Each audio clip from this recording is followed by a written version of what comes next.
اللهم صل على محمد وعلى آل محمد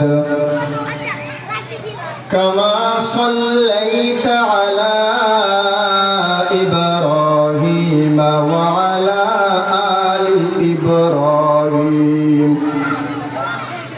إنك حميد مجيد. اللهم بارك على محمد وعلى آل محمد كما باركت على إبراهيم وعلى آل إبراهيم إنك حميد مجيد.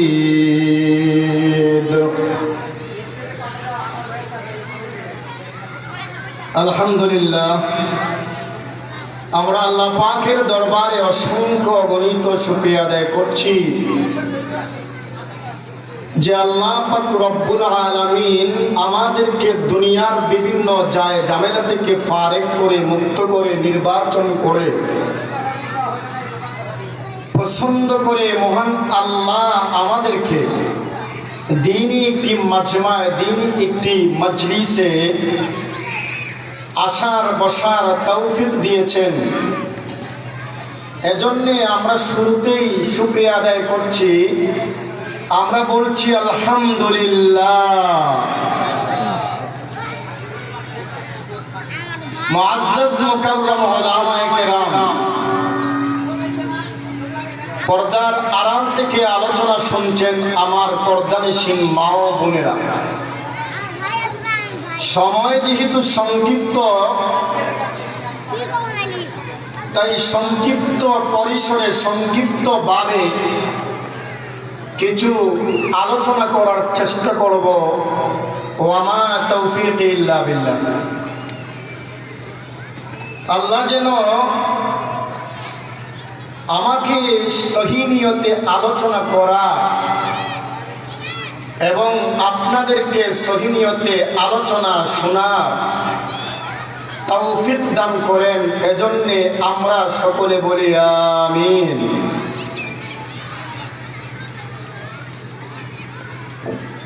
আমি আপনাদের সামনে সূরা কাউসার তেলাওয়াত করেছি। আল্লাহ যদি তৌফিক দান করেন, সংক্ষিপ্ত পরিসরে, সংক্ষিপ্তভাবে এই সূরাকে সামনে রেখে কিছু কথা বলবো ইনশাআল্লাহ। গোটা পৃথিবী যেই সময় অন্ধকারে নিমজ্জিত হয়ে গিয়েছিল, অন্যায়কে মানুষ অন্যায় মনে করত না, জুলুমকে মানুষ বৈধ মনে করত এবং গর্বের বিষয় মনে করত। এমনকি নিজের কলিজার টুকরা সন্তানকে নিজের হাতে জবাই করতেও দ্বিধাবোধ করত না। ওই জামানায় একটা কন্যা সন্তান যদি জন্মগ্রহণ করত, নিজেকে দুর্ভাগ্যবান মনে করত, আর কন্যা সন্তানকে জীবিত মাটির মধ্যে কবর দিতে পর্যন্ত দ্বিধাবোধ করত না। এমন একটা জাহিলিয়াতের জামানায়, এমন একটা অন্ধকারের জামানায় আল্লাহ এমন একটা নূর পাঠাইলেন, এমন একটা আলো পাঠাইলেন। তিনি আর কেউ না, তিনি হলেন আমাদের নবী মুহাম্মদুর রাসূলুল্লাহ সাল্লাল্লাহু আলাইহি ওয়াসাল্লাম। আমার আল্লাহ যখন আমাদের নবী, বিশ্ব নবী মুহাম্মদুর রাসূলুল্লাহকে পৃথিবীর জমিনে পাঠাইলেন, এই পাঠানোর সাথে সাথে কেমন যেন একটা বার্তা গোটা বিশ্বের মধ্যে প্রসারিত হয়ে গেল। আলো এসে গেছে, নূর এসে গেছে, অন্ধকার দূরীভূত হয়ে যাবে ইনশাআল্লাহ।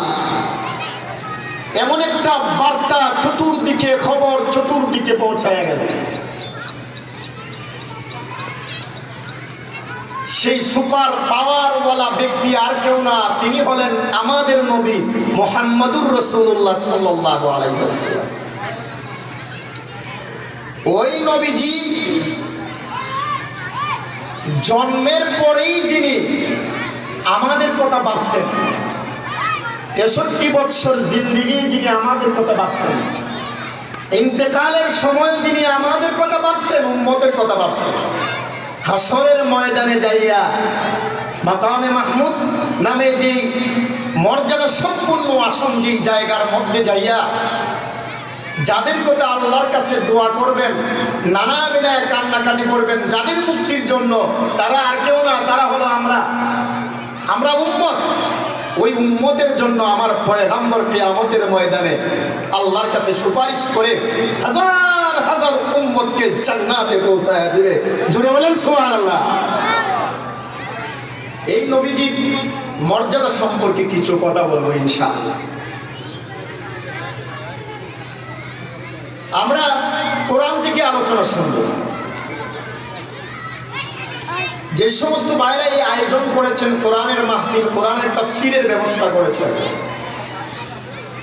এই সমস্ত ভাইদেরকে আমরা অন্তঃস্থল থেকে দোয়া দিচ্ছি এবং দোয়া করছি আল্লাহ যেন দুনিয়া এবং আখিরাতে ওনাদেরকে কল্যাণ প্রদান করেন। তো রাসূল কারীম সাল্লাল্লাহু আলাইহি ওয়াসাল্লাম, আল্লাহ পাক রব্বুল আলামিন যখন বললেন, ও পয়গম্বর, আপনি প্রকাশ্যে দ্বীনের দাওয়াতের কাজ করেন। কি করেন? আল্লাহ যখন পয়গম্বরকে জানা দিলেন, আপনি আগে আপনার আত্মীয়দেরকে দাওয়াত দেন, নিকট আত্মীয়দেরকে। পয়গম্বর সংক্ষেপে বলছি, পয়গম্বর সাল্লাল্লাহু আলাইহি ওয়াসাল্লাম পাহাড়ের পাদদেশে আত্মীয়দেরকে ডাক দিলেন, বিভিন্ন গোত্রের নাম ধরে ধরে ডাক দিলেন, বিভিন্ন গোত্রের নাম ধরে ধরে ডাক দিলেন।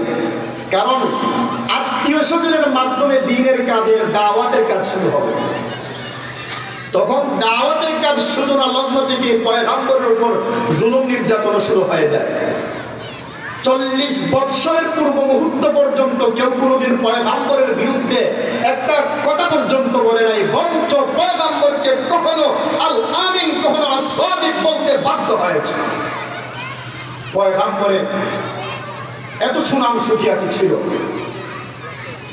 যখন পয়গম্বর দ্বীনের দাওয়াত দেওয়া শুরু করলেন, তখন বাধা বিপত্তি চলে আসে। বর্তমান জামানায় কিন্তু তাই চলছে, ঠিক না? তো রাসূল কারীম সাল্লাল্লাহু আলাইহি ওয়াসাল্লাম, ওয়ানজির আশীরাতাকাল আকরাবিন, আল্লাহ জানায় দিলেন, তোমার নিকট আত্মীয়দেরকে দাওয়াত দাও। মুসলমান ভাইরা আমার, বন্ধুরা আমার, আল্লাহর পয়গম্বর রাহমাতুল লিল আলামিনকে আল্লাহ রাব্বুল আলামিন জানা দিলেন, ইয়া রাসূলুল্লাহ, ইয়া হাবিবাল্লাহ, আপনি সর্বপ্রথম নিকট আত্মীয়দেরকে ডেকে ডেকে তাদেরকে দাওয়াত দেন। মুসলমান ভাইরা আমার, বন্ধুরা আমার,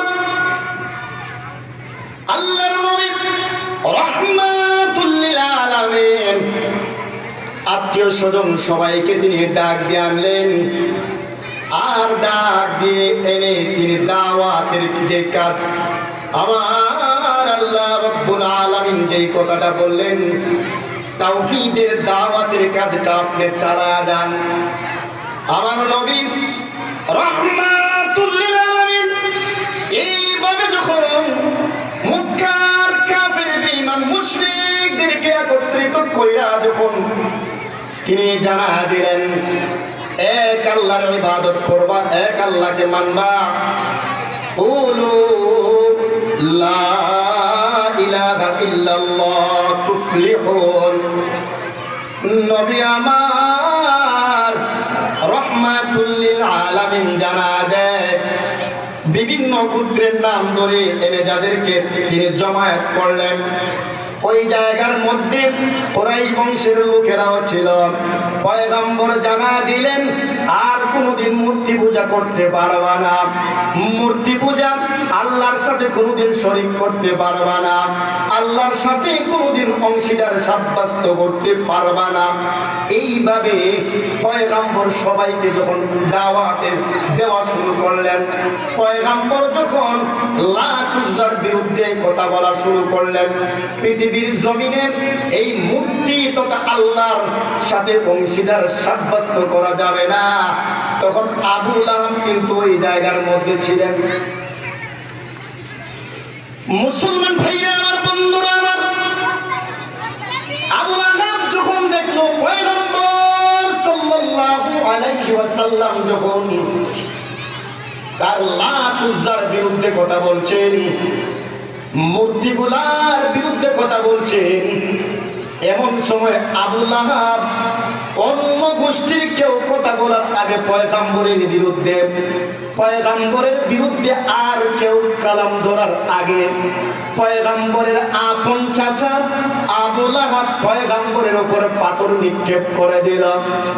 ডাক দেখায়, রে মুহাম্মদ, এই জন্য কি তুমি আমাদেরকে একত্রিত করেছো? তাব্বান লাকা লিহাদা জামাতানা। ও মুহাম্মদ, এই জন্য কি তুমি আমাদেরকে একত্রিত করেছো? এই জন্য কি আমাদেরকে গোত্রের নাম ধরে ধরে ডাকছো? মুহাম্মদ, তোমার উপর লানত বর্ষিত হোক, তুমি ধ্বংস হয়ে যাও। দাওয়াতের কার্যক্রম শুরু করছে, কতটা কি কইতেছে? ধ্বংস হয়ে যাও। মুসলমান ভাইরা আমার, বন্ধুরা আমার, আমার আল্লাহ রব্বুল আলামিন পয়গম্বরকে পৃথিবীতে পাঠাইছেন, আর যে ধর্ম দিয়া পয়গম্বরকে পৃথিবীতে পাঠাইছেন ইসলাম ধর্ম, এই ধর্মের বিজয় তো আল্লাহ করবেন। আমার পয়গম্বর বিশ্ব নবী রাহমাতুল লিল আলামিনকে যখন আবু লাহাব এইভাবে পয়গম্বরকে যখন অপমান করবে, লাঞ্ছিত করবে, আমার আল্লাহ রব্বুল আলামিন সহ্য করতে পারলেন না। সাথে সাথে আল্লাহ প্রতিবাদ করে জানা দিলেন, ও বন্ধু, টেনশন কইরেন না, টেনশন করার কোনো কারণ নাই, পেরেশান হওয়ার কোনো কারণ নাই। আপনার আপন চাচা আপনার বিরুদ্ধে কথা বলছে, আপনি টেনশন কইরেন না। আপনার আপন চাচা আপনার বিরুদ্ধে কথা বলছে, কোনো সমস্যা নাই। আপন চাচা বলছে আপনার উপর ধ্বংস অনিবার্য, ধ্বংস হোক আপনাকে, এই কথা বলছে। আমি আল্লাহ একটা নয়, দুইটা নয়, একটা আয়াত নয়, দুইটা আয়াত নয়, পূর্ণ একটা সূরাই নাযিল করে দিলাম।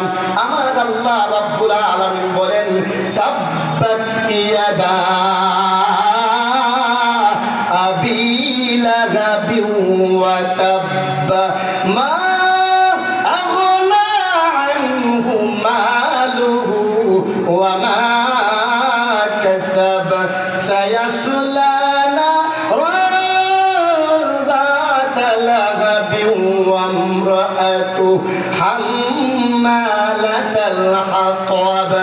আল্লাহ রাব্বুল আলামিন পয়গম্বরের পক্ষ হইয়া আবু লাহাবের বিরুদ্ধে সূরা নাযিল কইরা জানায় দেয়, ও পয়গম্বর, টেনশন কইরেন না, টেনশন করার কোনো কারণ নাই।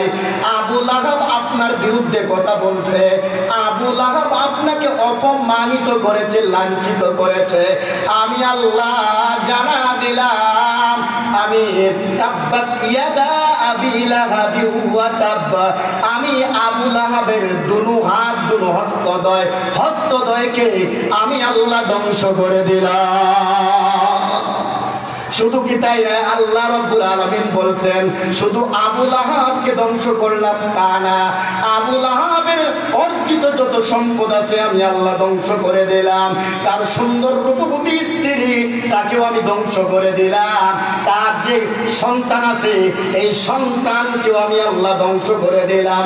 আমার সারমর্ম হইল আল্লাহ রাব্বুল আলামিন এই সূরাটাই নাযিল করেছেন আবু লাহাবের বিরুদ্ধে। আবু লাহাবের বিরুদ্ধে প্রতিবাদ করতে যাইয়া আমার আল্লাহ পূর্ণ একটা সূরাই নাযিল করে দিলেন। নবী আমার রাহমাতুল লিল আলামিনকে মক্কার কাফির বেঈমানরা পাগল বলে গালিগালাজ করে আমার আল্লাহ সহ্য করতে পারলেন না।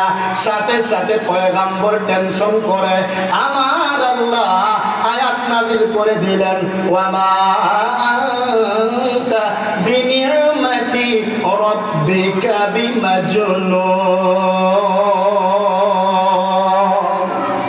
আমার আল্লাহ রাব্বুল আলামিন জানা দেয়, ইয়া রাসূলুল্লাহ, ইয়া হাবিবাল্লাহ, টেনশন করার কোনো কারণ নাই। মক্কার কাফির বেঈমানরা আপনাকে পাগল বলে তো কি হইছে, আমি আল্লাহ সার্টিফিকেট দিয়ে দিলাম আপনি কোনোদিন পাগল হইতে পারেন না। আমার আল্লাহ পয়গম্বরের পক্ষে প্রতিবাদ জানা দেয়। মুসলমান ইমানদার আল্লাহর গোলাম সাহাবায়ে কেরাম টেনশন করে পয়গম্বরকে এরা পাগল বলে। আমার আল্লাহ পয়গম্বরকে জানা দিলেন, ও পয়গম্বর আপনার সাহাবীদেরকে জানা দেন আপনি কোনোদিন পাগল না। আল্লাহ আয়াত নাযিল কইরা জানা দেয়, ওয়া মা সাহিবুকুম বিমাজনুন। আমার আল্লাহ রাব্বুল আলামিন জানা দেয়, ইয়া রাসূলুল্লাহ, ইয়া হাবিবাল্লাহ, আপনার সাহাবায়ে কেরামকে আপনি জানা দেন আপনি কোনোদিন পাগল হতে পারেন না। সাহাবায়ে কেরাম যেন টেনশন না করেন।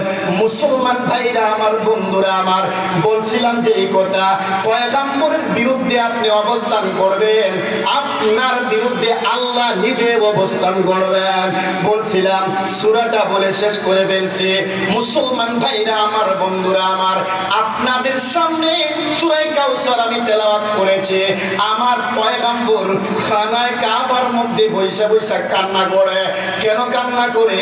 মক্কার কাফের বেঈমানরা বলা বলি শুরু করছে, মুহাম্মদ নির্বংশ হয়ে গেছে, মুহাম্মদের সন্তানগুলা মারা গেছে, পুত্র সন্তানগুলা মারা গেছে।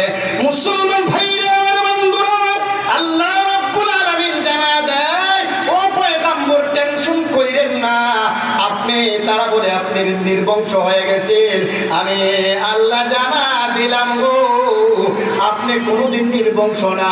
আমি আল্লাহ পাক রব্বুল আলামিন আপনাকে কাউসার দান করলাম। বলে কাউসার কি? কাউসার কি এটা তো বুঝলাম না। সংক্ষেপ কথা বলি, পয়গম্বরের পুত্র সন্তানটা দুনিয়াতে চলে গেল, আবার আল্লাহ একটা হাউজে কাউসার দিলেন, এইটা তো বুঝে আসলো না। আমার আল্লাহ জানা দেয়, তাফসীরে মুফাসসিরিনে কেরাম বলেন এইখানে এক নাম্বার ব্যাখ্যা হলো হাউজে কাউসার, দুই নম্বর আরেকটা ব্যাখ্যা হলো ইয়া রাসূলুল্লাহ, ইয়া হাবিবাল্লাহ, আপনাকে আমি অসংখ্য অগণিত উম্মত দান করলাম। আপনার সন্তান যদি পৃথিবীর জমিনে থাকতো তাহলে আপনার জন্য, আপনার বিরুদ্ধে যদি কেউ কথা বলতো, আপনার সন্তানরা প্রতিবাদ করত। ও পয়গম্বর, এমন উম্মত, এমন সন্তান, রূহানি সন্তান আমি আল্লাহ আপনাকে দিলাম, যেই সন্তানরা আপনার জন্য কলিজা দিয়া দিতে পর্যন্ত দ্বিধাবোধ করবে না। আমার বন্ধুরা আমার, আমি এখানে আলোচনা শেষ করছি, যেহেতু সংক্ষেপ আলোচনা। আয়াত সূরা পড়েছিলাম, ইন্না আ'তাইনাকাল কাউসার। আল্লাহ পয়গম্বরকে বলছেন, ও পয়গম্বর আপনাকে আমি কাউসার দান করলাম, অসংখ্য অগণিত উম্মত রূহানি সন্তানদেরকে আমি আপনাকে দান করলাম। আপনার টেনশন নাই, নবী খুশি হয়ে গেলেন।